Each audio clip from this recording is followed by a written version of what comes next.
hello, welcome everyone. So nice to see you on here. I'm Kat Millar from Amplify Your Influence, and in this video, I'm going to be sharing 3 powerful influencing methods to inspire people to change. I love the subject of influence. Does anyone else love the subject of influence? I first want to talk about what influence is before I dive into the actual methods, because it's really important that we have a proper understanding of what true influence is.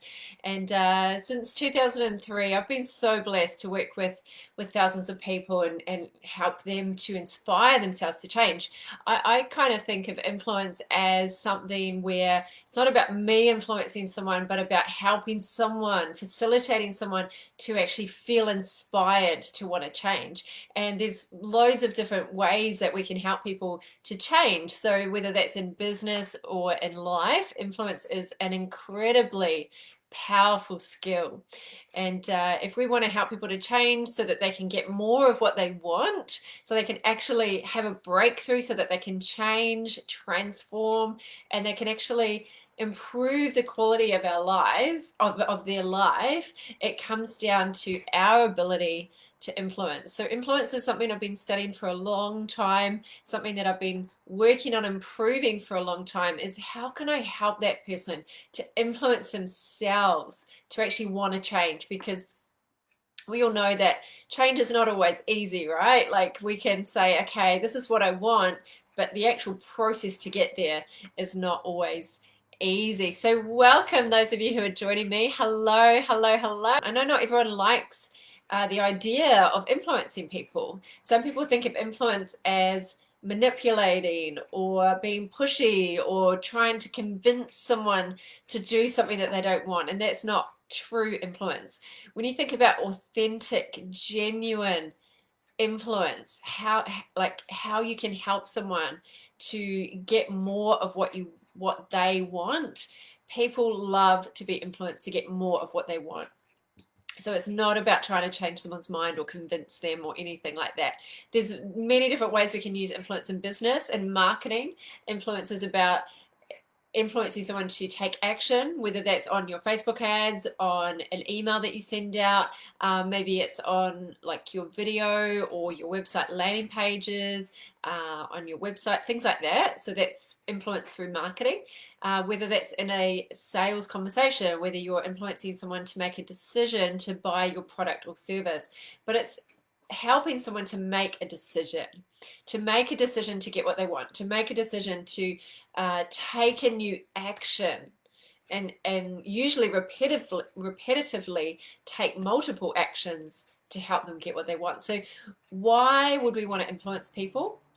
Well, first of all, we want to influence people to help them get clear on what they want, right? Like a lot of people, if you're a coach or a consultant or some type of healer or practitioner, you work with people to help them improve their lives, a lot of people will say to you, I want clarity.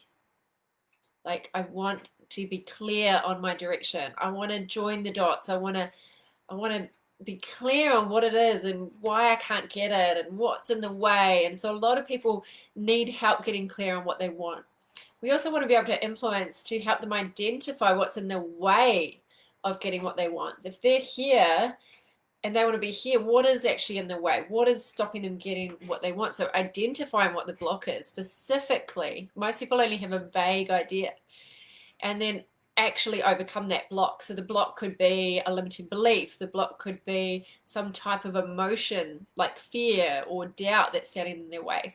It could be a practical thing. So part of influence is actually helping them to overcome that block and have a breakthrough.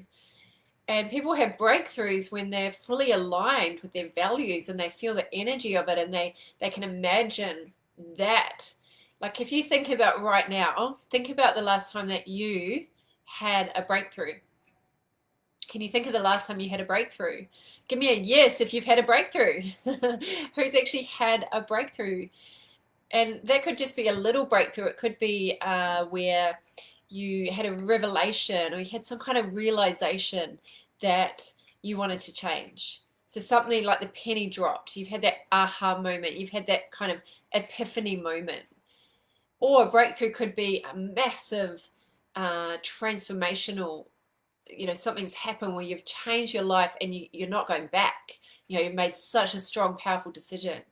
So breakthrough is a spectrum. We can make little breakthroughs or we can have massive breakthroughs. Maybe you've done something pretty powerful. I was sharing in my group tonight about firewalking or breaking a board, doing a board break or having an arrow snap in your neck. Or I was sharing about how I did this course, like a high ropes course in New Zealand called the Edmund Hillary Centre, where there was this high ropes course, and most of us were really afraid of getting up there really high on these tiny little poles and walking across. And even though we had a harness and we were clipped in and we were assured that we were safe, there was a lot of fear coming up.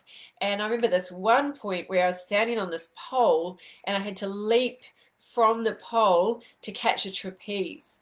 And the self-talk that I had to go through, like overcoming the negative self-talk and engaging the right kind of inspiring, influential self-talk to get me to take action, actually jump off that pole and catch the trapeze, was a breakthrough, a massive breakthrough. So all of us have had these moments in our life, right, where we've had a breakthrough. And if you want to help people get to have more breakthroughs and transform, you've got to be able to influence them. And I like using the word authentic, ethical influence because influence in itself is a tool, and like any tool, you can use it for bad or for good, right? Like any method or technique or strategy can be used for good or bad. So techniques and methods in and of itself don't have ethics. It's the person using it.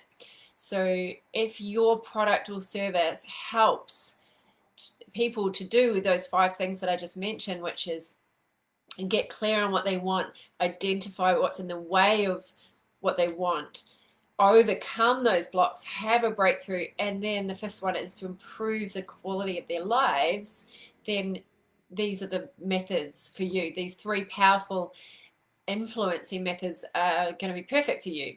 So we don't want to use these methods if people don't need it. But if people are going to improve their lives, then by all means, these are powerful tools to have in your hands.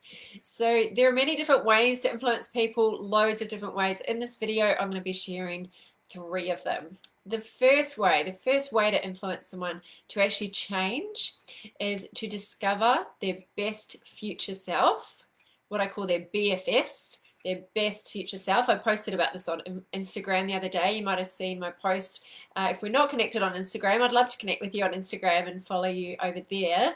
My handle is katmillar.com on Instagram. I'm just going to write that in the comments box. And just pop your Instagram handle in the comments box as well, and I'd love to follow you on Instagram and connect with you over there. So I spoke about the best future self over there and how you can really tap into that vision that you have of yourself. But what we want to do if we're going to influence someone is to discover what their best future self is. Everyone has a vision out in the future of themselves, and we want to know what's that best version. What's that version of yourself where you feel inspired, where you feel lit up, where you have energy when you think about it, where you have amazing feelings in your body when you think about it. And why is that important? So the first method is discover their BFS and why it's important. Why is it important to them? In my last video, I shared 5 top habits of high-performing entrepreneurs. So if you didn't catch that one, you can catch it in this Facebook group, Amplify Influence, or on my YouTube channel.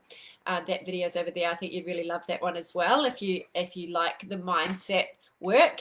So the best future self. Remember that people don't want your product or your service. They don't want a coaching session. They don't want a massage. They want the feeling that they're going to get. They want that feeling, and they want that best future version of themselves. Even if it's, okay, tomorrow after that massage, I'm going to feel lighter. I'm going to feel less grumpy. Like, they want that. We don't want to just focus on the method of how we help people transform. We want to focus on that version of themselves that they want to be, that best future self. And we want to help them bring it top of mind. So it's out of you know, it's all in there, but we want to bring it top of mind. We want to bring it back to their awareness. So we want to ask people to remember that vision of themselves of being their best and why it's so important to them. And so many people, when they're having conversations where they're trying to influence someone, let's say it's a sales conversation, they don't spend time really understanding this, and they rush it and they're impatient. And I used to be like this all the time, and I wondered why people weren't signing up because I was always trying to rush to the result. And this is quite common. I was in health and fitness for 15 years, and this was really common. We would always just want to rush people to the transformation and jump on my 12-week challenge and let's get you losing weight and feeling amazing, instead of taking the time to really find out, why is this so important to you? Why is it important to you that you lose 10 kilos, or that you find your dream home or your dream partner, or that you attract more clients? Like, why is it important to you? And a question that is really powerful to ask someone is, I just want to go a little bit deeper now, and could you just tell me, why is that actually really important to you right now?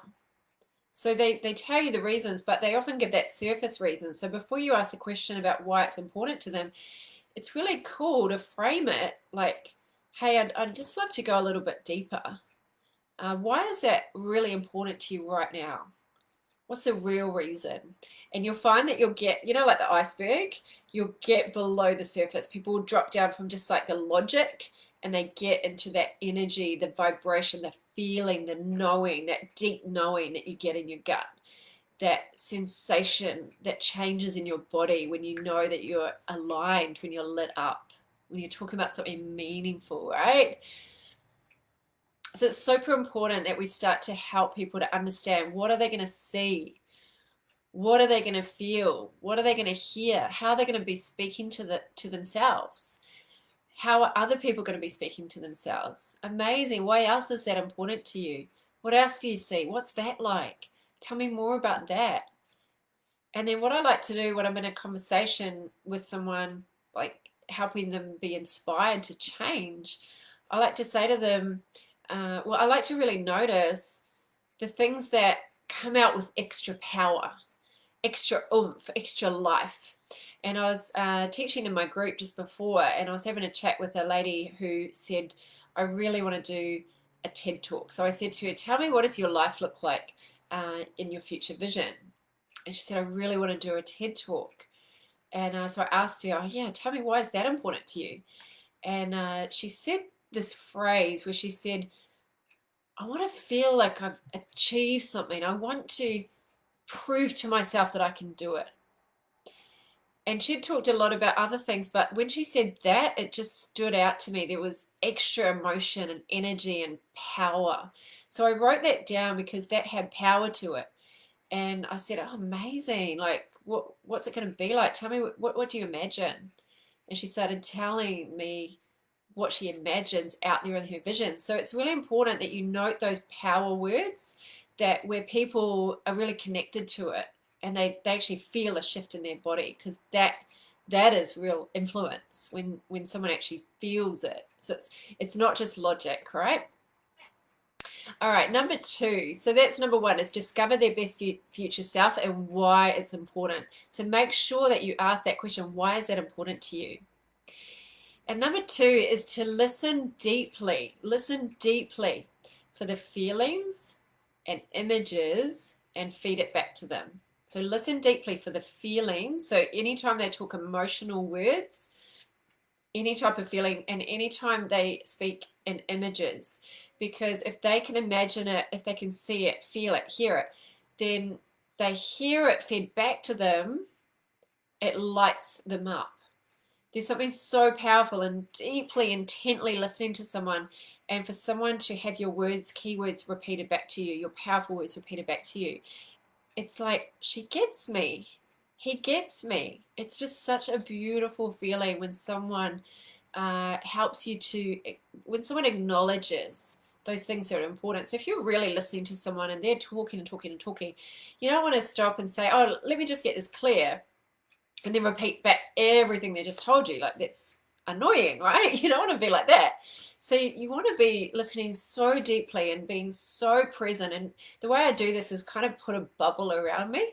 When I'm having a conversation on Zoom, it's quite easy if it's just the two of you. But if you're at a live event or you're out and about, I just imagine a bubble around me and I'm listening and I'm repeating back those words where the person noticeably shifted. You can notice it in their tonality. You might notice it in their body language if you're looking at them on camera, for example. If you're on the phone, you can hear emotion in their voice. You can hear their tonality shift. So you want to be so present and listening so deeply that you notice the energy, the emotions, the feelings, the imagery, like what they're hearing, and you feed that back to them. And number three on how to influence someone to be inspired to change is to share your CPR. Share your CPR. Your CPR, number one, C is credibility. So when you want to influence someone to work with you, for example, or to listen to what you have to say, or to listen to your presentation, or if you're just going to give them some maybe you won't give them advice, but you might share a piece of education, or you might be jumping on your Facebook Live and you're going to share something with them. You want to share your CPR. So your C is your credibility. So what kind of experience do you have? What knowledge do you have? What skills? Why should someone work with you? Why should someone listen to you? I remember when I was a personal trainer, people used to go up to, like, the staff at the gym. They used to go up to people who had incorrect form. And I remember this one time, this guy was doing this lat pull down really terribly, like swinging it and like leaning right back and like jerking his neck. And the gym instructor went flying up to him, and instead of maybe saying, "Oh, hey, like, do you mind if I share a way that would be a bit more effective?" he literally shouted out, "Stop!" And so the whole gym kind of looked around, and he's like, "You're doing it wrong." And I just thought, oh, and I was working with a client over there, and I just thought, oh, this is a terrible way. So instead of just launching into telling someone what to do, you want to always frame it with your credibility. So you might say, wait till that person finishes their set, go up to them, "Hey, I'm Kat Millar. I'm a personal trainer here. I've been working here for the last 10 years, and I've helped a lot of people improve their form on the lat pull down. And there's a way that you could be doing this quite effectively to really target your lats a little bit more and make sure you don't hurt your lower back. Would you mind if I shared it with you?" And because of that credibility piece, suddenly the person would listen. So before you teach, before you try and change someone, try and get someone to change their mind, people don't want you to convince them to change their mind. You want to listen to them, deeply listen, feed it back. And then if you are going to offer something that's going to be helpful for them, that's going to influence them to want to change, you want to start it with your credibility. And that's why a lot of times when I jump on these videos, I talk about how long I've been in business, or how many people I've helped, or I mean, there is some credibility here because you've already joined this Facebook group or joined my YouTube channel. Like, a lot of times the credibility is established. But if someone doesn't know you, you want to make sure that you've been really clear with your credibility. The next one is your process. So the CPR, the P is your process. So you want to share with someone the process that you recommend they go through. So rather than just dumping a whole lot of information at them and just telling them advice, you want to explain a process. So you might say to them, okay, great. So you told me that you want to do a TED talk, and it's really important to you because you want to prove to yourself that you can do it, and you want that sense of achievement. And over the last 10 years, I've been helping people to improve their influence skills, improve their presentation skills, and actually help people. This is a scenario, by the way, this is not real. Help people actually get a TED talk up and running. And the process that I take people through is, the first step is we identify your audience. The second step, and I would just explain the process, because people want to see a step-by-step, how do I do it step by step? There's so much information flying around on YouTube, Google, everywhere, right? Articles, blogs, free webinars. There's lots of pieces, but people want a process. They want to know, okay, first I do this, then I do this. You got to simplify it and organize your knowledge and your expertise into a process. So what is the process that they need to go through in order for them to achieve a result? And then the R of CPR is results. So what results will they be able to create if they actually follow that process? So for example, I might say, hey, over the last 17 years, I've been running successful businesses, and I've been really blessed to have helped hundreds of people to achieve results, actually thousands. And what I've discovered is that there's a clear process that successful people go through. The first step is identifying their ideal client and locating them. The second step is packaging up their unique brilliance and organizing their content in a way that's very digestible for people, and choosing the right price. The next thing that they need to know is how to attract really or how to create really attractive content. I call it attraction content. And there are 3 ways that I help people do that. The first way is through running online events. The second way is through compelling, consistent content, and I've got a formula and a method for that. And the third way is through a client attraction funnel. The next thing I help people with is actually inspiring them to be able to influence people and be able to make sales conversations feel comfortable, enjoyable for you and for the person that you're talking to. And then the last thing that I help people with predominantly is to actually delight and nurture people and be able to keep them as clients for a long time. So that's the process, and the results that people get from going through that process. Well, for example, I help this person, this person. So you just start to give them the results, and you might say, ultimately what that means for you is you'll be able to have a profitable business doing what you love. And what that really means is that you'll have that time flexibility and freedom to be able to leave your day job, work from home or work from anywhere in the world, doing what you love, helping people, making an impact, and ultimately doing life on your own terms. So that's the CPR. That's an example of how to do it and how to influence someone to be inspired to want to change.